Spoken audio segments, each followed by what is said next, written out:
নফল আমল করার কথা কিন্তু বলেছেন ফুকাহাগণ, যে নফল আমল আপনারা এই লাইলাতুল কদর, লাইলাতুল বরাত বা শবে বরাতের রাত্রে করতে পারেন। নফল ইবাদতের ভিতরে রয়েছে নামাজ আদায়, কোরআন তেলাওয়াত, তওবা ইস্তেগফার, ক্ষমা প্রার্থনা ইত্যাদি আপনারা করতে পারেন। তো আপনারা লাইলাতুল বরাতের নামাজ কিন্তু পড়তে পারেন। ২ রাকাত করে লাইলাতুল বরাতের নামাজ পড়তে পারেন।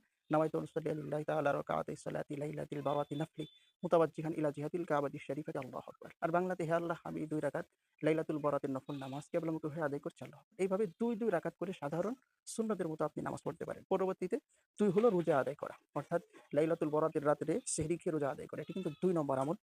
আলী ইবনে আবি তালিব রাদিয়াল্লাহু তাআলা আনহু থেকে বর্ণিত, রাসূলুল্লাহ সাল্লাল্লাহু আলাইহি ওয়াসাল্লাম বলেন, যখন অর্ধ শাবানের রাত তোমাদের সম্মুখে আসে, তখন তোমরা তাতে কিয়াম তথা নামাজ আদায় করো এবং পরবর্তী দিনটিতে রোজা রাখো। ইবনে মাজাহ শরীফের ১৩৮৮ নম্বর হাদিস। অর্থাৎ আপনি একটি রোজাও রাখতে পারেন, ৩টি রোজা রাখতে পারেন, আপনি ১০টি, আপনার ইচ্ছা অনুযায়ী আপনি রোজা রাখবেন। কিন্তু হাদিসে কিন্তু একটি রাখলে কিন্তু হবে, সেটারও কিন্তু ইঙ্গিত পাওয়া যায়। ৩, মৃতদের জন্য মাগফিরাত কামনা করা। অর্থাৎ আপনার আব্বা মারা গেছে, আপনার দাদা মারা গেছে, আপনার দাদি